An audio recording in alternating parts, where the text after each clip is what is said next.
अब हम पढ़ते हैं डेरिवेशन ऑफ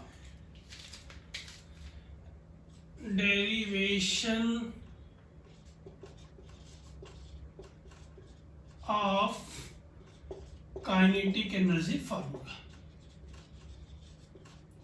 काइनेटिक एनर्जी के फार्मूले का डेरिवेशन। काइनेटिक एनर्जी का फार्मूला क्या होता है? काइनेटिक एनर्जी का फार्मूला होता है, मैंने बताया कि E equal to half mv²। लेकिन इसको डिराइव कैसे करना है? डिराइव करने के लिए देखिए क्या होता है।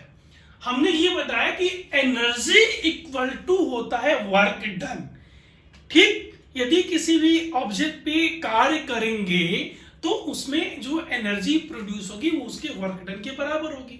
या कोई ऑब्जेक्ट यदि मूव कर रही है और उसको हम रोक पाने में सफल रहते हैं, जैसे समझिए ना, समझते ये हैं कि मान लीजिए कि कोई आदमी साइकिल से चल रहा है, साइकिल चला रहा है, ऐसे कोई आदमी साइकिल चला रहा है, कोई आदमी जो है ये मान लीजिए साइकिल पे बैठा है और साइकिल इधर चला रहा है। क्लियर? तो जब साइकिल कोई आदमी चला रहा है तो उसके पास कुछ वेलोसिटी है। क्लियर? उसके पास क्या है? कुछ वेलोसिटी है। तब जब उसके पास कोई वेलोसिटी है तो उसके पास क्या होगी? एनर्जी होगी। और यदि कोई ऑब्जेक्ट मोशन में है तो उसके पास एनर्जी होती कौन सी है? बिल्कुल रट्टा मार लेना है। यदि कोई ऑब्जेक्ट मोशन करे तो उसको एनर्जी कौन सी होती है? Kinetic energy. और टेंसर भी हो सकती है, अभी बताएंगे। तो उसके पास एनर्जी है,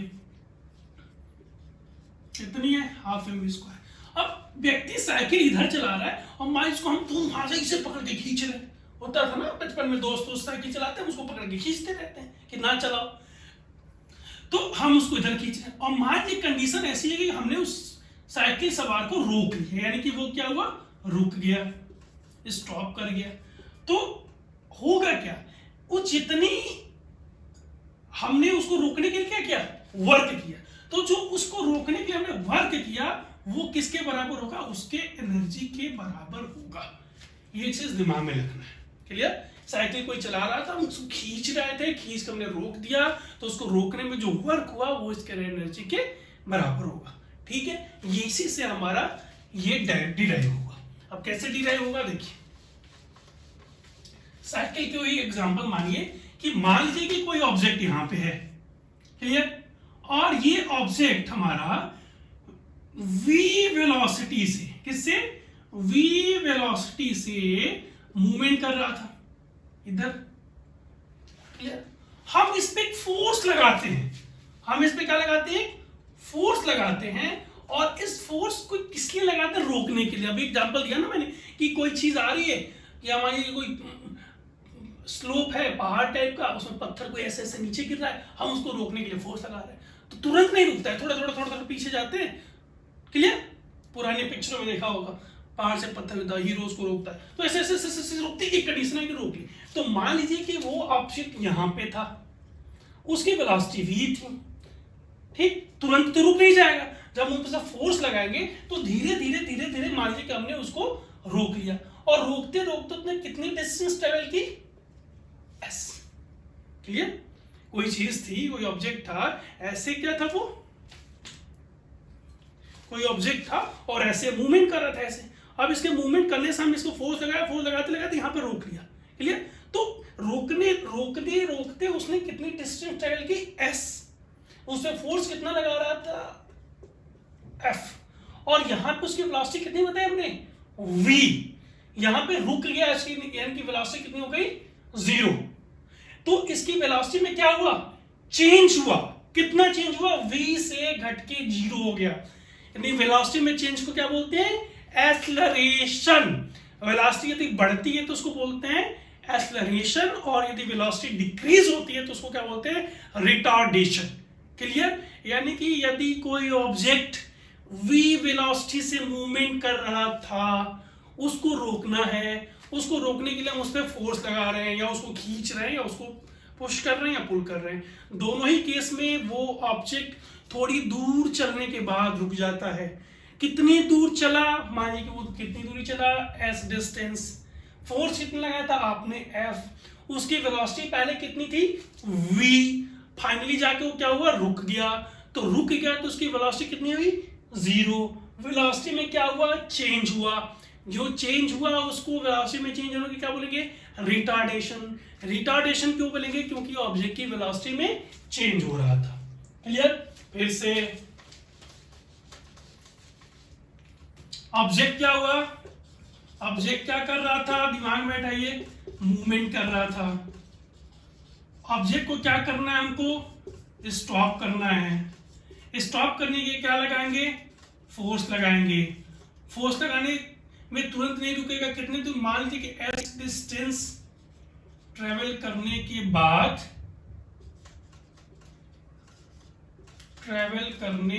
बाद, वो रुक जाता है। ठीक है, पहले वेलोसिटी से मान लीजिए कि मूवमेंट में था तो उसकी वेलोसिटी, अब वो रुक गया तो वेलोसिटी कितनी हो गई, 0। वेलोसिटी में चेंज को क्या बोलते हैं, एक्सेलरेशन। अब एक्सेलरेशन क्या हो रहा है, निगेटिव हो रहा है, क्योंकि वेलोसिटी पहले ज्यादा थी और कम हो गया, तो ये क्या हुआ, रिटार्डेशन। क्या हो गया, रिटार्डेशन। मानिए कि रिटार्डेशन कितना है, a है। क्लियर?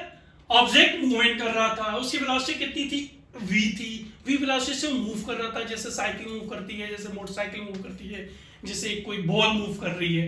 तो उस बॉल को रोकने के लिए क्या करेंगे आप, फोर्स लगाएंगे। फोर्स लगाने के बाद वो तुरंत नहीं रुकती, वो थोड़ी दूर ट्रेवल करती है, थोड़ी दूर करते करते करते करते रुक जाती है। रुकने के पहले मान जिसने कितनी डिस्टेंस ट्रेवल की, s डिस्टेंस ट्रेवल की। s डिस्टेंस ट्रेवल करने के बाद ऑब्जेक्ट क्या हो गई, रुक गई। रुकने के बाद उसकी वेलोसिटी कितनी हो गई, 0 हो गई। वेलोसिटी कितनी थी पहले, v थी, v से घट के कितनी हो गई, 0 हो गई। यानी कि वेलोसिटी क्या हो रही है, डिक्रीज हो रही है। वेलोसिटी इंक्रीज हो या डिक्रीज हो, इसको क्या बोलते हैं, एक्सेलरेशन या रिटार्डेशन बोलते हैं। यहाँ पे वेलोसिटी क्या हो रही है, डिक्रीज हो रही है। डिक्रीज होने को क्या बोलेंगे, रिटार्डेशन बोलेंगे।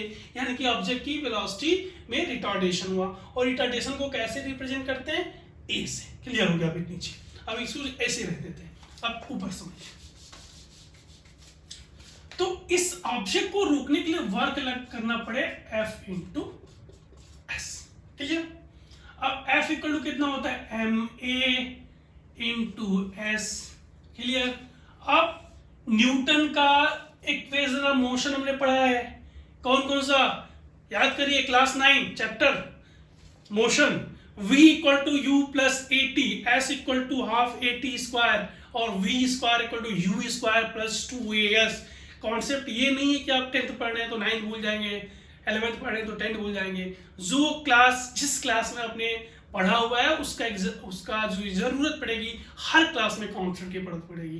तो करना ये आपको कि कोई भी क्लास में आप कोई भी चैप्टर पढ़े, पुराने क्लास की चीजों को उसी समय रिवाइज करते रहिए।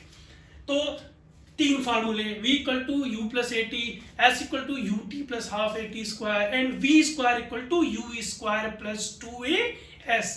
यहाँ पे हम कौन सा फार्मूला लेंगे, v square equal to you square plus 2as। Clear है? क्लियर है। ऑब्जेक्ट की वेलोसिटी पहले कितनी थी, v, initial velocity v, final velocity कितनी हो गई, 0। यानी कि फाइनल वेलोसिटी की जगह पे क्या लिखे, 0। 0 इक्वल टू यू स्क्वायर, मैंने लिख दिया यहाँ पे माइनस 2as। अब आप सोचेंगे कि हम गलत पढ़ा रहे हैं, आपको सब गलत पढ़ा रहे हैं। नहीं, माइनस क्यों लिखा, क्योंकि हमने पहले लिखा यहाँ पे क्या हो रहा है, रिटार्डेशन। यानी कि वेलोसिटी क्या हो रही है, डिक्रीज कर रही है। तो यदि वेलोसिटी डिक्रीज कर रही हो तो कितना होगा, माइनस हो जाएगा। यानी कि इसको इधर लाएंगे तो ये हो जाएगा you square equal to 2as, यानी कि s equal to you square upon 2a। Clear? तो from the equation of motion s equal to आ गया यू स्क्वायर अपॉन 2a। यहाँ पे रख देते हैं, ये वैल्यू उठा के यहाँ पे रख दीजिए। तो w equal to M A into S की जगह पे लिखिए U square upon 2a, a से a कट गया तो ये हो जाएगा आपका हाफ एम यू स्क्वायर। और ये वर्क डन ही तो मैंने बताया कि काइनेटिक एनर्जी होती है, यानी कि काइनेटिक एनर्जी इक्वल टू हो गया half M U square. Clear? ये चीज रिपीट नहीं कर रहा हूं, इसको मैं फिर से रिपीट कर दे रहा हूं 1 सेकंड में, ताकि आपके दिमाग में बिल्कुल बैठ जाए।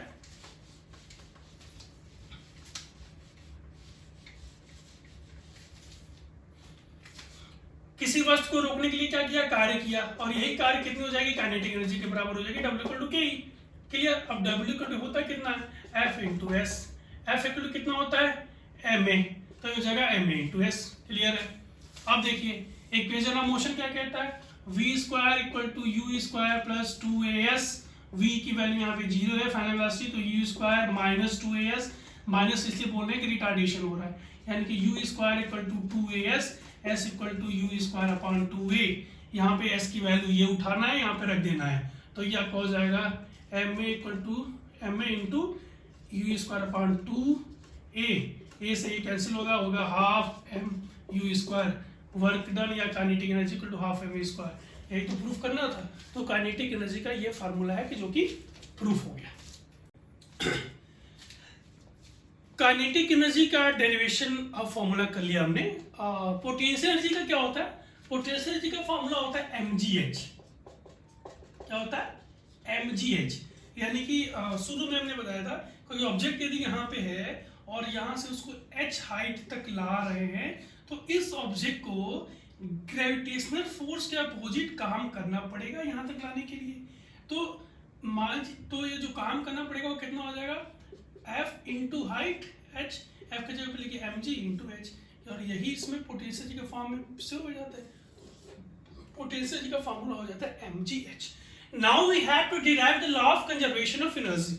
Law of conservation of energy यहाँ पे आपको देखने में एक सिंपल सा वर्ड लग रहा है, एक सिंपल सा टाइटल लग रहा है, लेकिन फिजिक्स में इसकी बहुत ज़्यादा इंपॉर्टेंस है और आगे के क्लासेस में इसकी बहुत ज़्यादा चीज़ें वैरायटी और उसके एप्लीकेशन पढ़ने को मिलेंगे। होता क्या है? होता ये है कि energy can neither be created nor destroyed. Energy को ना तो पैदा कर सकते हैं ना ही एनर्जी का क्षय कर सकते हैं, ना उत्पन्न की जा सकती है ना क्षय की सकती है। मतलब कुछ ऐसा समझ लेते हैं जैसे हम कहते हैं ना, आत्मा अजर अमर है। आत्मा क्या है? अजर अमर है।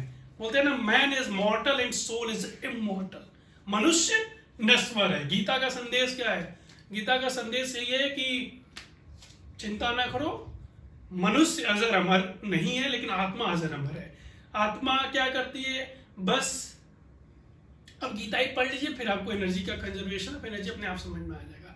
श्री कृष्ण भगवान अर्जुन को उपदेश देते हैं, जब अर्जुन के सामने उनके गुरु द्रोणाचार्य, पितामह भीष्म, उनके दूसरे दुर्योधन, भ्राता, कर्ण सब सामने रहते हैं, तो श्री कृष्ण के सामने अर्जुन ने हाथ पैर जोड़ लिया कि हे प्रभु मुझे माफ करें, मुझे जमीन का टुकड़ा नहीं चाहिए, मुझे राजपाट कुछ नहीं चाहिए, लेकिन मैं इन योद्धाओं के सामने, जो कोई मेरे चाचा हैं, कोई मेरे गुरु हैं, कोई मेरे पितामह हैं, कोई मेरे भ्राता है, मैं युद्ध नहीं कर सकता, मुझे माफ करिए।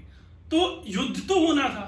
तो भगवान श्री कृष्ण जो है अर्जुन को मोरलाइज करते हैं युद्ध करने के लिए। उन्होंने क्या कहा कि ये जो देख रहे हैं लोग, ये क्या है, ये कभी नहीं मिटेंगे, ये ऐसे रहेंगे, क्योंकि सिर्फ मनुष्य नश्वर है, आत्मा सारी क्या है? अजर अमर है।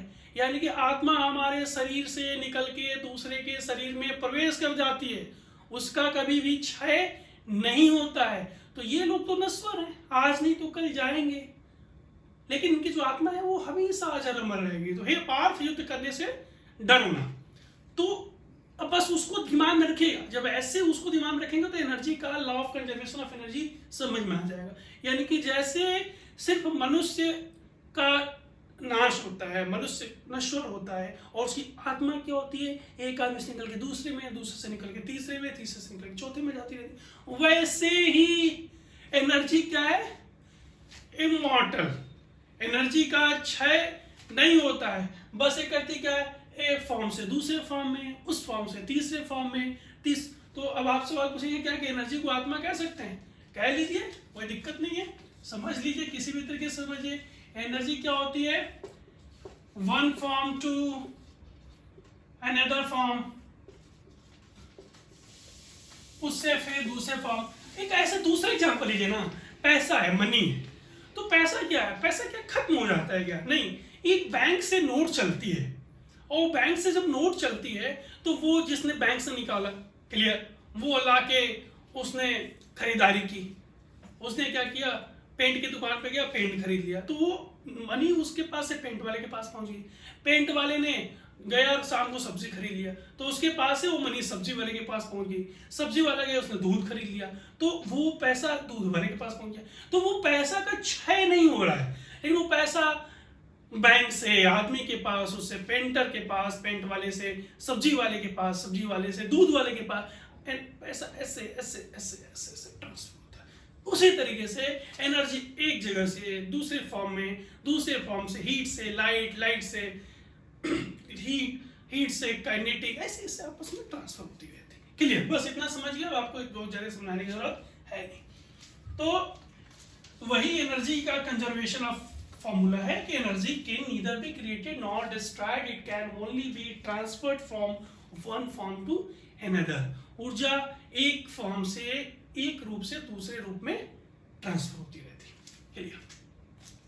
अब एग्जाम में प्रूफ करने को आता है कि law of conservation of energy को प्रूफ करिए। चलिए प्रूफ करते हैं। ये इसको मान लीजिए अर्थ का सरफेस, आप कहेंगे मानते बहुत है, मान लीजिए, मानने में क्या जाता है, माना कि संख्या क है, माना कि x है, मानना तो पड़ेगा ही। तो यहाँ पे मान लीजिए कि एक ऑब्जेक्ट है, फिर मान लिया इस ऑब्जेक्ट को यहाँ से यहाँ आता है। क्लियर? जैसे ये हमारा मार्कर है, यहाँ पे ये रुका हुआ है। क्लियर? इसको रुकने के बाद, रुकने के कारण इसकी वेलोसिटी कितनी है, यहाँ पे 0 0 0। इसकी वेलोसिटी कितनी है? 0। इसका मास कितना हमने मान लिया? m।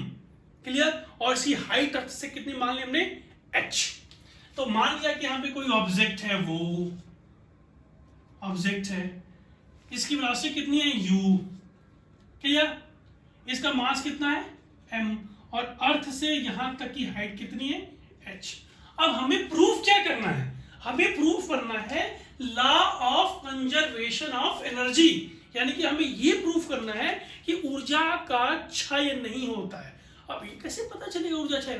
भाई मान लीजिए हमने कहा कि पैसे का क्षय नहीं होता है, तो इसका मतलब ये हुआ कि हम यहाँ पे हैं तो हमने पॉकेट में पैसा गिन लिया 500 रुपये, फिर हम 2 किलोमीटर जाने के बाद पॉकेट में पैसा गिन लें, फिर से 500 रुपये निकले, फिर हम 5 किलोमीटर गए, फिर हमने पैसा गिन लिया, फिर 500 रुपये निकले, फिर हम घूम घाम के घर पे आ गए, या जहां पहुंचना था वहां पहुंच गए, फिर वहां पे पैसे गिन लिए। हर जगह यदि हमारे पास पैसा 500 रुपये निकलता है, इसका मतलब ये कि हमारे पास से पैसा का क्षय नहीं हुआ। क्लियर है ना? ऐसे ही तो प्रूफ करेंगे। तो उसी तरीके से यहाँ पे हमको क्या प्रूफ करना है कि एनर्जी का क्षय नहीं होता, एक फॉर्म से दूसरे फॉर्म में कन्वर्ट होती है। तो यहाँ पे एनर्जी कैलकुलेट कर लीजिए, यहाँ पे कर लीजिए, यहाँ पे कर लीजिए, यहाँ पे कर लीजिए, और यदि सब जगह एनर्जी सेम आती है तो हम मान लेंगे कि एनर्जी कंजर्व। क्लियर? तो यहाँ पे कई पॉइंट पे ना मिलकर 3 पॉइंट पे एनर्जी का कैलकुलेशन करते हैं। एक एनर्जी का कैलकुलेशन यहाँ पे कर लेंगे, एक यहाँ पे मिड में कर लेंगे, या कोई भी डिस्टेंस है मान लीजिए यहाँ से मान लीजिए x डिस्टेंस पे कर लेंगे, और एक ये लास्ट में यहाँ पे कर लेंगे। 3 जगह कर लेंगे। यदि एनर्जी एट O, मान लीजिए पॉइंट O है, तो energy at O equal to, यहाँ पे मान लीजिए पॉइंट A है और ये पॉइंट B है, equal to energy at A equal to energy at B। यदि A पे, O पे, A पे, B पे तीनों जगह एनर्जी इक्वल आती है तो हम मान लेंगे कि कंजर्वेशन ऑफ एनर्जी होता है। क्लियर? अब इसको प्रूफ करते हैं। इसको प्रूफ करने के लिए क्या करते हैं, थोड़ी सी हमको ज्यादा स्पेस की जरूरत है, इसको हटा देते हैं। समझिए, O पे एट पॉइंट O ऑब्जेक्ट किसमें है? ऐसे हमने पकड़ा हुआ है ऐसे, यानी कि ऑब्जेक्ट किसमें है? रेस्ट में है, यानी जिसकी वेलोसिटी कितनी है? 0 है। तो अब ऊपर यहाँ पे लिख दे रहे हैं, यहीं से चुरा लीजिएगा। काइनेटिक एनर्जी का फॉर्मूला क्या होता है? Half mv²। पोटेंशियल एनर्जी का फॉर्मूला क्या होता है? mgh। यहीं से चिपकाना है, जब भी बोलेंगे यहां से चिपकाना है। काइनेटिक एनर्जी का formula half mv²। Potential energy का फॉर्मूला mgh। काइनेटिक एनर्जी का formula half mv², where v is the velocity of the object। Potential energy का formula mgh, where s is the height from earth। Clear है ना? Kinetic energy का formula half mv², where v is the velocity of the object, and potential energy का formula mgh, where h is the height from the surface of अर्थ के surface से जितनी height है उसको calculate करेंगे। क्लियर? अब kinetic energy का formula कितना है हमारा, हाफ mv स्क्वायर। अब हम बात कर रहे हैं एट पॉइंट ओ, एट ओ पे काइनेटिक एनर्जी कितनी हो जाएगी, हाफ mv स्क्वायर। v का मतलब क्या है, वेलोसिटी। यहाँ पे बता रहा है ये मार्कर क्या हुआ है, रुका हुआ है। उसी तरीके से ऑब्जेक्ट यहाँ पे क्या हुआ है, रुका हुआ है। रुका हुआ है इसका मतलब कि इसकी वेलोसिटी कितनी है, u इक्वल टू 0 है। तो यानी कि काइनेटिक एनर्जी कितना होगा, हाफ m इंटू 0 का स्क्वायर यानी कि 0। काइनेटिक एनर्जी यहाँ पे कितनी हो गई, 0। पोटेंशियल एनर्जी कितनी हो गई, पोटेंशियल एनर्जी हो गई m g h, फार्मूला होता है m mass g centimetre to gravity, height h, तो पोटेंशियल जी mg h हो जाएगी क्योंकि यहां से यहां तक की हाइट कितनी है, h, तो पोटेंशियल जो होगी mg h। क्लियर? अब देखिए एट ए, इस पॉइंट पे देख रहे हैं। अब मान लीजिए कि ऑब्जेक्ट यहां से चलता है, मार्कर यहां से आपने छोड़ा, मार्कर यहां से मूव करना चालू किया। मार्कर यहां से छोड़ने पे क्या हुआ, मूव करना चालू किया। यानी कि ये किसी पॉइंट पे यहां पे यदि आपने मार्कर यहां पे था, इसकी वेलोसिटी कितनी थी, 0 थी। यदि आप इस मार्कर को यहां से छोड़ते हैं तो किसी पॉइंट पे बीच में इसकी वेलोसिटी 0 नहीं है, ये ट्रेवल कर रही है। मान लीजिए कि यहाँ पे इसकी वेलोसिटी कितनी है, v1 है। कितनी है, v1 है। क्लियर? और यहां से यहां तक इसने डिस्टेंस ट्रेवल कितनी की, यहां से यहां तक कितनी डिस्टेंस ट्रेवल की, x। कितनी डिस्टेंस ट्रेवल की, x। अब यहां से ये डिस्टेंस कितनी है, ये पूरा यहां से लेके यहां तक हाइट कितनी है, h, और ये हाइट कितनी है, x है। तो यदि हमको ये हाइट निकालनी होगी तो ये कितनी हो जाएगी, टोटल ये h और ये x, यानी कि हो जाएगी आपकी h माइनस x। अब ये हाइट क्यों निकालना है, क्योंकि पोटेंशियल एनर्जी का जब फार्मूला हम बताएंगे तो उसमें हमने अभी बताया पोटेंशियल कितना होता है, mgh, where h is the height from the surface of earth। Potential का formula mgh, where h is the height from the surface of earth। तो ये यदि x डिस्टेंस ट्रेवल की तो टोटल डिस्टेंस h थी, तो यहां से यहां कितनी होगी, h माइनस x होगी। अब clear? P equal to mgh। तो अब O पे टोटल एनर्जी कितनी हो जाएगी, O पे टोटल एनर्जी कितनी हो जाएगी, K प्लस P। K कितनी है निकाला हमने, 0, प्लस ये हो गया mgh, यानी कि हो गया mgh। क्लियर? ये हो गया क्लियर? ये ए पे निकल गया, ए पे काइनेटिक एनर्जी निकल गई। अब हम निकालते हैं एट पॉइंट ए पे। बोर्ड हमारा थोड़ा सा छोटा पड़ रहा है तो इसको थोड़ा सा ऊपर से आप रफ कर लीजिए। क्लियर? ऊपर से जब रफ करते हैं तो शायद आपको ये कॉन्सेप्ट समझ में आएगा। अब बी पे, ए पे निकालिए एट पॉइंट ए। ए पे हमने क्या कहा कि मान लीजिए कि इस ऑब्जेक्ट से यहाँ आए, यहाँ पे इसकी वेलोसिटी कितनी हो गई, v1 हो गई। तो काइनेटिक एनर्जी कितनी हो जाएगी, काइनेटिक एनर्जी इक्वल टू हो जाएगा half m v1 square. Clear? Potential कितना हो जाएगा, पोटेंशियल इक्वल टू होता है, अच्छा अभी kinetic energy equal to half m v1 square हुआ। अब आप बताइए कि फार्मूला क्या होता है, equation of motion, v square equal to u square plus 2as, ये तो फॉर्मूला होता है इक्वेशन ऑफ मोशन थर्ड। ये हर जगह किसी भी डायरेक्शन में आपको करना पड़ेगा, v square equal to u square plus 2as। v क्या है, लास्ट वाली वेलोसिटी, यहाँ पे लास्ट वाली वेलोसिटी कितनी है, v1 है, तो इसको आप लिख सकते हैं v1 square equal to u क्या है, इनिशियल वेलोसिटी। इनिशियल वेलोसिटी कितनी थी, 0, प्लस 2 a की जगह पे क्या लेंगे, a क्या होता है, एक्सेलरेशन।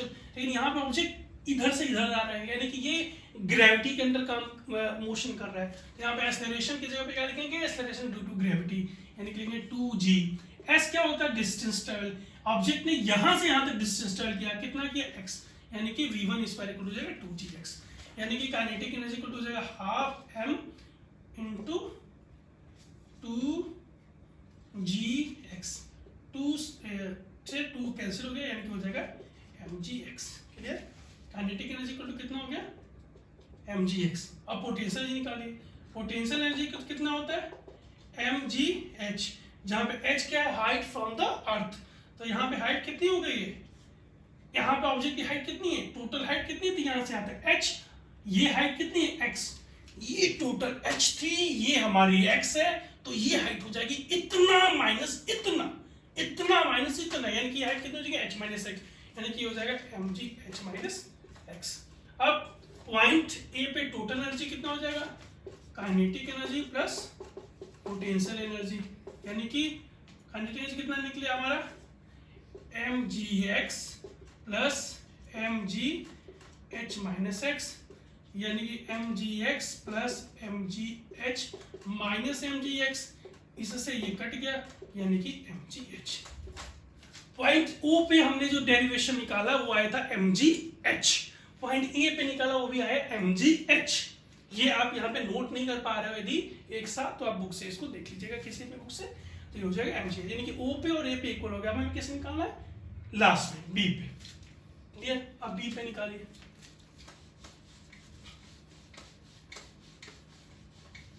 अब बी पे निकालिए, यानी कि ऑब्जेक्ट यहां से बी पे आया। अच्छा, बी पे मान लें just when it is touching its surface, जैसे ही ऑब्जेक्ट यहां से चल के सरफेस को टच कर रहा है, उस केस में इसकी वेलोसिटी कितनी होगी, उस केस में इसकी वेलोसिटी मैक्सिमम होगी। यहाँ पे वेलोसिटी 0 थी, यहाँ पे वेलोसिटी v1 थी, और जस्ट जब इस ऑब्जेक्ट को टच कर रहा है उस केस में इसकी वेलोसिटी कितनी होगी, मैक्सिमम होगी। मान लीजिए कि यहाँ पे वेलोसिटी कितनी है, v, क्लियर। अब at point B kinetic energy का formula half m v square, हमने कहा कि यहाँ पे ऑब्जेक्ट वेलोसिटी कितनी है, v है, यानी कि काइनेटिक एनर्जी इक्वल टू हो जाएगा आप हमारा half m v square. Potential है, अब फिर से देखिए थर्ड इक्वेशन ऑफ मोशन क्या होता है, v square equal to u square plus 2as, यहाँ पे v square equal to u, मैंने बताया यहाँ पे ऑब्जेक्ट वेलोसिटी कितनी थी, 0, इनिशियल वेलोसिटी कितनी थी, 0 थी, यानी कि 0 प्लस 2a की जगह पे क्या आ जाएगा g acceleration due to gravity, acceleration, और s का मतलब डिस्टेंस ट्रेवल, कितना डिस्टेंस ट्रेवल किया, ये यहाँ से यहाँ तक आया, यहाँ से यहाँ, तो यहाँ से यहाँ तक टोटल हाइट कितनी थी, h, यानी कि 2gh, यानी कि हमारा v स्क्वायर की जगह हम क्या लिख सकते हैं, 2gh, तो kinetic energy equal to half m v square, यानी कि हाफ m, और v स्क्वायर की जगह पे क्या लिखिए, 2gh लिखिए, 2 से 2 कैंसिल कर दिए तो आ जाएगा हमारा mgh, यानी कि इस पॉइंट पे काइनेटिक एनर्जी कितनी है हमारी, mgh है। पोटेंशियल एनर्जी निकालिए, पोटेंशियल एनर्जी कितना होता है, फॉर्मूला है mgh, h क्या होती है, हाइट फ्रॉम द सरफेस अपर, तो अर्थ के सरफेस से हाइट कितनी होगी इसकी, 0, अर्थ पे ऑब्जेक्ट क्या हुआ हमारा, पहुंच गया ना, अर्थ पे पहुंच गया, यानी कि अर्थ से उसकी हाइट कितनी है, 0, हम जमीन पे खड़े हैं तो जमीन से हमारी हाइट कितनी, जमीन से हमारी डिस्टेंस कितनी, 0 है, तो यानी कि यहाँ पे हो जाएगा mg इंटू 0, यानी कि 0। अब बी पे टोटल एनर्जी कितनी हो जाएगी, काइनेटिक प्लस पोटेंशियल, यानी कि काइनेटिक एनर्जी कितनी हुई, mgh प्लस 0, यानी कि mgh, यानी कि ए पे टोटल एनर्जी हमने निकाला mgh, बी पे टोटल एनर्जी हमने निकाला mgh, सी पे हमने ओ पे टोटल एनर्जी निकाला हमने mgh, ए पे टोटल एनर्जी निकाला हमने mgh, और बी पे हमने टोटल एनर्जी निकाला mgh। तो ये प्रूव हो गया हमारा kinetic energy plus potential energy at point O, kinetic energy and potential energy at point A, and kinetic energy plus potential energy at point B. सार में 2 मिनट में इसको रिवाइज कर लीजिए ताकि दिक्कत ना हो जाए। ये ग्राफ आपको दिख रहा है, तो जीओ पे निकालना है आपको, तो कितना हो जाएगा, काइनेटिक एनर्जी इक्वल टू हो जाएगा half m v square, v कितना है 0, kinetic energy equal 0, potential energy निकालना है आपको, कितना हो जाएगा mgh, यानी कि दोनों एनर्जी कितना हो जाएगा 0 plus mgh equal to mgh।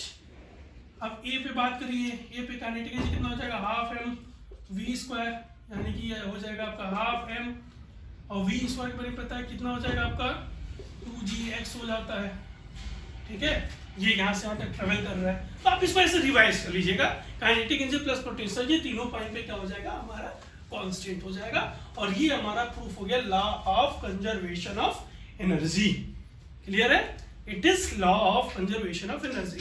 यदि आपको law of conservation of energy exam में या कहीं भी डिराइव करना है तो आपको करना क्या है, आप सीधे सीधे एक ऐसे डायग्राम बनाइएगा। इसको आप मानिएगा कि ये अर्थ का सरफेस है, यहाँ पे कोई ऑब्जेक्ट है, इस पॉइंट को मान लीजिएगा ए, यहाँ पे लीजिएगा इस पॉइंट को मान लीजिएगा ए, यहाँ पे आपको एक पॉइंट को मान लीजिएगा बी। आपको कंजर्वेशन ऑफ एनर्जी करना है, प्रूव करना है, तो आप क्या करेंगे, ओ पे, ए पे और बी पे, यानी कि ओ पे आप निकालेंगे के ई प्लस पी, ए पे निकालेंगे आप के ई प्लस पी, बी पे आप निकालेंगे के ई प्लस पी। तो यहाँ पे हो जाएगा 0 प्लस एम जी एच।